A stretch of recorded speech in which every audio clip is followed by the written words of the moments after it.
그날 전 남편이 10년 만에 친정에 나타났습니다. 저와 아내는 이곳으로 이사를 갑니다. 아무 문제 없이 떠나세요.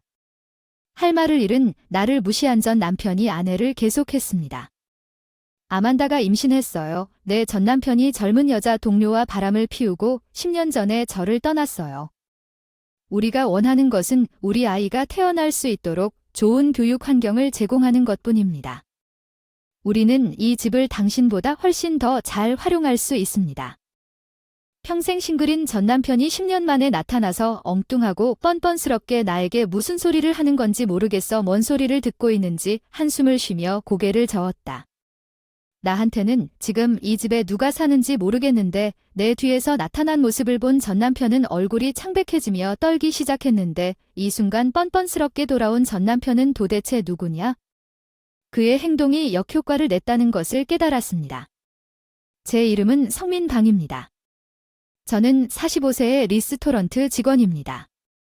회사는 저를 상당히 높이 평가하는 것 같고 동료들 사이에서 저는 평화로운 삶을 살고 있지만 제 경력에서 꽤 순조롭게 발전하고 있습니다. 이제 여기까지 오는데 몇 년이 걸렸고 우여곡절이 많았습니다. 그 중에서 가장 중요한 사건은 아마도 당시 남편 마이클과의 이혼이었을 것입니다. 원인은 마이클이 불륜을 저질렀기 때문입니다. 평범하게 행동할 때는 매력적인 동료이지만 주변 사람들의 것을 탐내는 경향이 있었고 행동도 보통 수준을 넘어섰다. 자신이 소유하지 않은 것을 가치 있다고 생각하면 물건이든 심지어 물건이든 갖고 싶어 하는 부러움을 느낀다. 상식이 전혀 없는 사람인 반면에 마이클은 성격과 태도가 다정하고 사이좋게 지내기 쉬웠고 그때 그 사람의 그런 점에 매력을 느꼈어요. 마이클도 저를 좋아해서 우리와 인연을 맺게 됐어요. 오랜만에 데이트를 하게 되었어요. 가족들에게 소개를 시켜줬어요. 그때쯤 우리는 이미 결혼할 생각으로 연애 중이었는데 부모님과 언니 사이에 최종적으로 합의해야 할 사항에 대해 의논하고 합의한 끝에 내린 결정이었습니다. 제철금과 그는 또한 그들에게 상냥해서 약혼 회의가 순조롭게 진행될 수 있었지만 그 이후에 내 어린 동료 윤경한과 휴게실에서 이야기하면서 우리 옆을 지나가는 그를 목표로 삼기 시작했습니다. 윤경한은 그를 보았을 때 꽤 놀란 것 같았습니다. 나중에 알게 된 것 같습니다.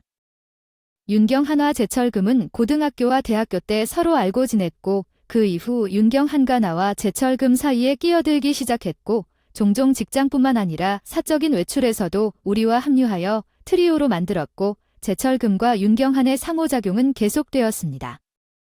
결혼하고 나서도 연락을 많이 할수록 불안해지기 시작했고 자기들만 아는 주제에 신나서 같이 몰래 빠져나가기 시작했어요. 마이클 어제 아만다랑 사귄 적 있나요? 나도 포함되고 싶었어요. 안타깝네요. 다음에 또 초대할 게 멍하니 있는 듯한 마이클의 대답이 나중에 다른 동료의 저녁 식사 초대를 받았을 때 불안한 느낌을 주었다. 나는 식사 중에 충격적인 사실을 알게 되었는데 놀랍게도 이 동료는 마이클이 호텔에 들어가는 것을 보았다고 말했다. 내가 아닌 여자와 함께 있는 도시의 8과 8 그리고 동료가 충동적으로 찍은 사진을 보여주었을 때 사진 속 여자가 실제로 아만다였다는 것이 밝혀졌습니다. 믿고 싶지 않았지만 사진이 남아있는 모습을 보여주었습니다. 나는 다른 선택의 여지 없이 진실을 받아들일 수밖에 없었습니다. 동료에게 찍은 다른 사진을 모두 전송하도록 했고 그날 마이클과 대결하기로 결정했습니다. 마이클, 당신과 아만다가 이 사진에 있는 게 뭐죠? 당신은 아니 글쎄요. 이건 당신이 그의 사진을 알고 있는 것입니다. 우유부단한 태도. 마이클은 명확한 대답 없이 계속 중얼거렸다. 처음엔 그냥 직장 동료끼리의 대화인 줄 알고 눈을 감았지만 그게 배신으로까지 비화될 거라고는 상상도 못했다. 아니, 너희 둘이 나를 바보로 만들었기 때문이지. 그렇지 않았다. 아만다와 데이트하면서 잘 지냈나? 아내 생활도 잊어버린 채 내가 그를 더 밀어붙이는 동안 마이클은 묵묵히 고개를 숙이고 결국 아의 반응을 멈췄다. 마이클은 상황에서 도망치듯 사라진 다음 날이었다. 마이클이 서명한 이혼 서류가 집으로 보내졌고 아만다도 함께 있었기 때문에 마이클과 아만다가 함께 있다는 것을 알게 된 것은 3일 후였습니다. 제니퍼에게 이메일을 보냈는데 이메일에 딱 이 한 줄만 적혀 있었습니다. 미안해요. 저와 마이클은 함께 행복할 겁니다. 물론 이 짧은 이메일만으로는 받아들일 수 없었지만 항의조차 할 수 없었습니다.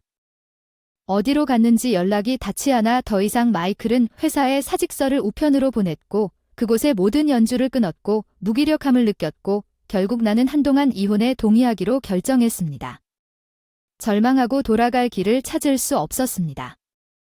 마이클이 아만다와 함께 성공했다는 현실을 도저히 받아들일 수 없었지만 영원히 가만히 있을 수는 없었습니다. 좌절과 분노를 쏟아부어 일에 집중하기로 결정했습니다. 마이클과 아만다를 잇기 위한 헌신이 결실을 맺었고 회사에서도 나를 승진시키고 주변의 좋은 사람들의 도움으로 새 직책을 맡게 함으로써 나의 기여를 인정해 주었고 나는 아만다와 마이클 이후 2에서 3년 만에 안정된 삶을 영위할 수 있었습니다.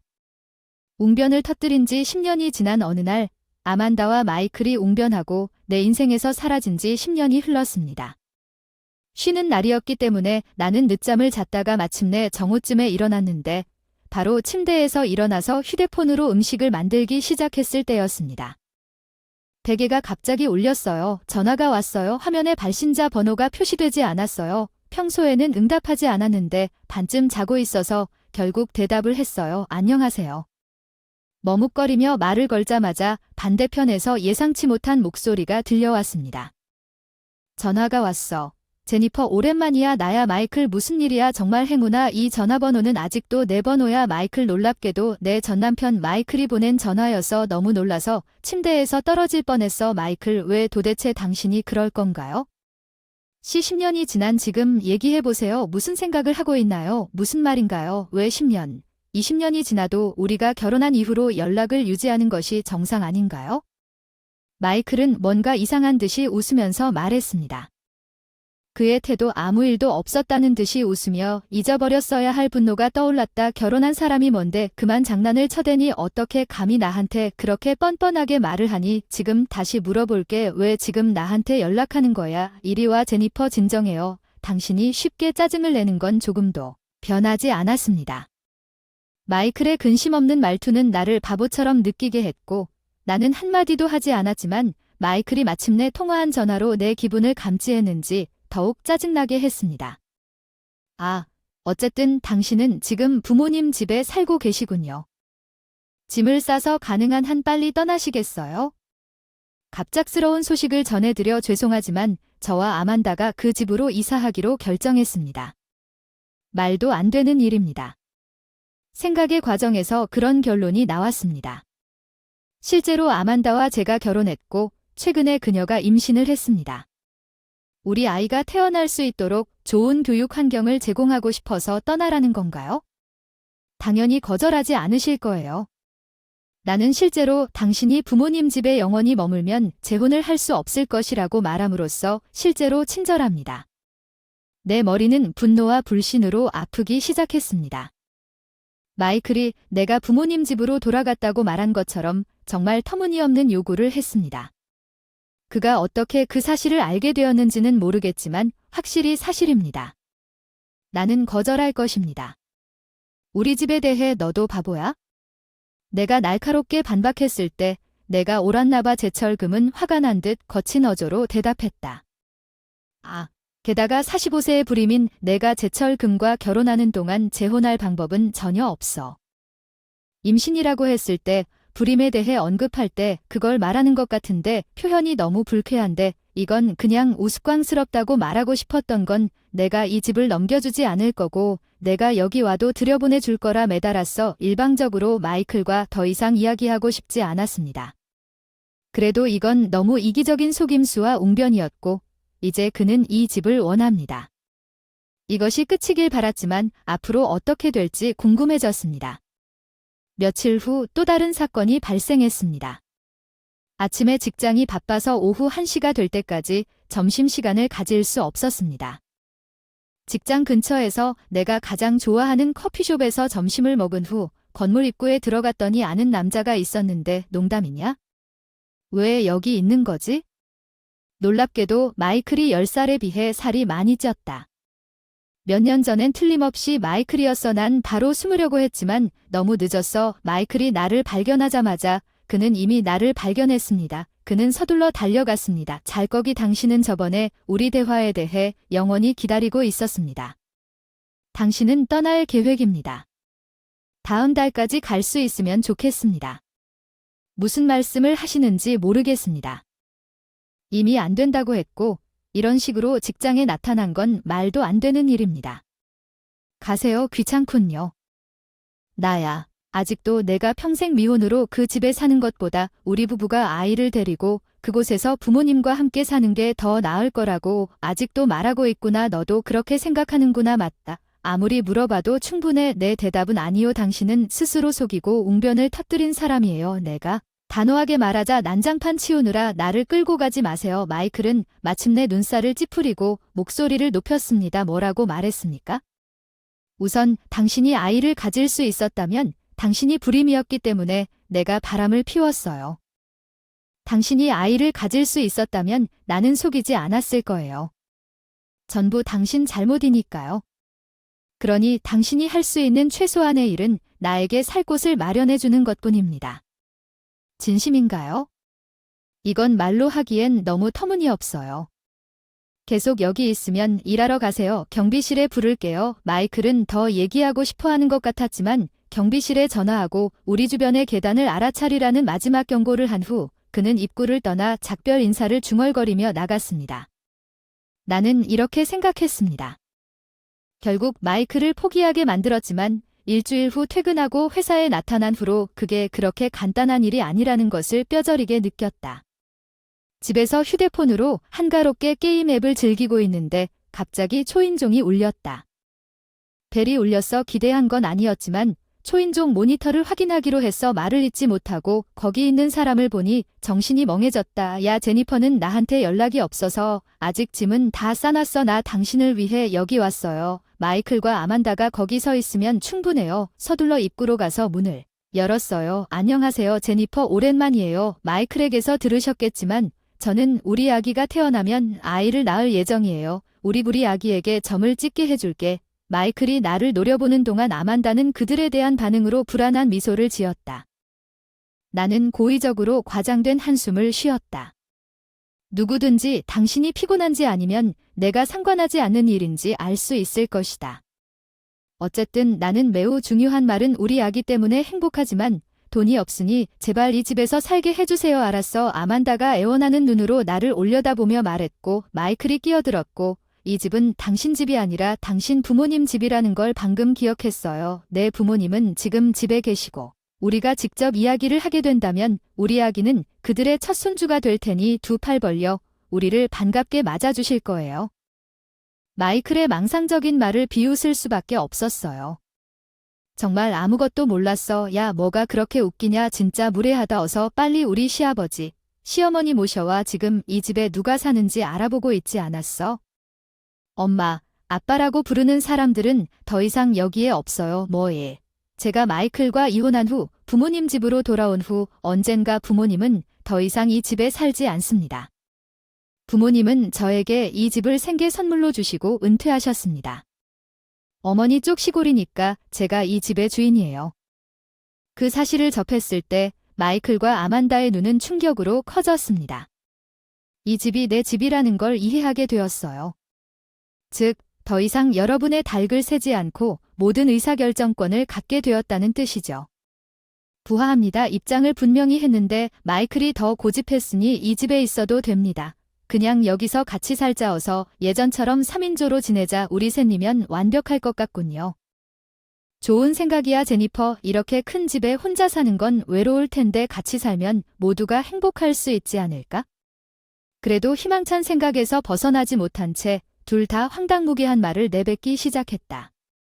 반박하려고 뒤에서 목소리가 들려왔어. 제니퍼, 무슨 일이야. 한동안 시끄러웠는데 지금은 뭔가 이상해. 내 뒤에 나타난 사람을 보니 마이클과 아만다가 갑자기 조용해지고 창백해졌다. 잠깐만, 이 사람 누구야? 제이슨. 소음 미안해. 그런데 딱 알맞은 시간에 오셨군요. 이들은 제 전남편과 그의 아내입니다. 제게 말을 걸었던 남자는 제 현재 남편 제이슨이었고 그 팔에는 우리 어린아들이 안겨 마이클과 아만다 제이슨을 바라보고 있었습니다. 생각에 잠기게 콧노래를 흥얼거리고 눈에 띄게 혼란스러워하는 두 사람에게 인사했습니다. 좋은 저녁. 당신은 마이클이고 아만다 맞죠? 저는 제이슨 제니퍼의 남편이고 이 사람은 우리 아들이에요. 너무 사랑스럽네요. 마이클과 아만다는 입을 벌리고 있었는데 정말 놀랐을 것 같아요. 정말 놀랐습니다. 마이클과 이혼한 지 약 1년 만에 재혼 직장 친구를 통해 제이슨을 만났고 제이슨과의 일은 순조롭게 진행되었으며 연애를 시작한 지 6개월도 안 되어 결혼했고 아들을 임신해 지금은 일과 집안일을 병행하고 있습니다. 그리고 육아 제이슨도 일과 집안일, 육아를 병행하고 있어서 일을 소홀히 하지 않고 경력을 쌓을 수 있었어요. 이제 두 분이 끼어들 틈이 전혀 없다는 걸 이해해 주시길 바라요. 우리는 행복하게 함께 살고 있어요. 3인 가족 오맙서사 제니퍼. 당신은 전혀 불임이 아니었어요. 제니퍼가 이렇게 잘생긴 남자와 결혼해서 너무 불공평하다. 아만다가 좌절감에 땅을 구르고 제이슨이 제이슨보다 절망에 머리를 숙이고 땅바닥에 쓰러졌다는 걸 믿을 수가 없어요. 차갑게 그들을 내려다보며 그런다고 생각하는 대로 말했으니까 다시 내 소중한 가족 근처에 오면 지금 나가주세요. 제이슨의 존재와 경찰에 대한 언급에 겁이 났을지도 모르지만 이해하기 위해 주저하지 않고 경찰에 신고하겠습니다. 마이클과 아만다는 애처로운 비명을 지르며 도망갔고 얼굴은 창백해졌다. 2일 후 마이클은 교훈도 얻지 못한 채 다시 전화를 걸었다. 끝내고 싶은 마음에 그냥 전화를 끊고 전화번호를 차단할까 고민했지만 그가 나타날 정도로 괴롭힘을 당했다. 직장에서 나는 그의 변명을 마지막으로 한 번 더 들어보는 것이 좋겠다고 생각하면서 전화를 받기로 결정했습니다. 더 필요한 것이 있습니까? 제이슨이 가까이 오지 말라고 했습니다. 우리가 돈이 없어서 갈 곳이 없다고 말하지 마십시오. 가서 우리는 더 이상 부모님 집에 의지할 수 없습니다. 제철금은 말을 마치고 직장을 그만둔 후 임시직과 아르바이트로 하루를 보냈지만 윤경한의 임신을 알게 된 후 제철금이 모든 것을 감당해야 했다고 설명했습니다. 그 속에서 생활비까지 벌어 경제적, 육체적 어려움을 겪으면서 그들은 나를 기억하고 내가 아직 집에 살고 있다면 어떻게든 나를 설득해서 떠나게 할 수 있을 거라 생각했지만 제이슨의 존재를 예상하지 못하고 그들의 계획은 물거품이 되었다. 우리 아들 마이클과 아만다는 마이클의 부모와 화해하려고 시도했지만 10년 전의 할당 사건으로 인해 버림받았기 때문에 그들은 빨리 거절당했습니다. 꽤 정상적인 반응입니다. 제발 10년 전에 일어난 일에 대해 사과하고 그러겠습니다. 너무 늦었다는 걸 알 수 있도록 무슨 일이든 만회하세요. 그의 말을 들으며 만족한 후 작별 인사 전화를 끊고 마이클과 아만다가 마지막으로 내 인생에 나타났던 전화번호와 이메일을 차단했습니다. 나중에 서로 친구를 통해 들었습니다. 마이클이 또 뻔뻔스럽게 바람을 피웠다는 이유는 아만다의 임신이 완전한 거짓말이었기 때문입니다. 아만다가 만든 것은 나를 부모님 집에서 쫓아내기 위한 구실을 찾으려는 필사적인 시도였던 것 같습니다. 마이클은 아만다의 임신이 진짜라고 진심으로 믿는 것처럼 보였습니다. 그 역시 아이를 갖기 위해 아만다와 함께 도망친 거짓말에 속았습니다. 그는 그녀가 임신하지 않았다는 사실을 알게 된 후 그녀가 불필요하다는 것을 알았습니다. 친구는 또한 마이클이 아이를 갖고 싶은 욕망 때문에 불륜을 반복했고 결국 엄청난 불륜을 겪었다고 말했습니다. 아만다와 말다툼을 하고 나중에 헤어졌습니다. 마이클로부터 병원을 방문했을 때 남성 불임 진단을 받았고 10년 전 수술을 후회했다는 고백이 담긴 편지를 받았습니다. 당연히 무시했고 제이슨은 그 편지를 찢었습니다. 그 이후로 나는 친절하고 자비로운 제이슨과 사랑스럽고 소중한 아들과 함께 평화롭게 살고 있습니다.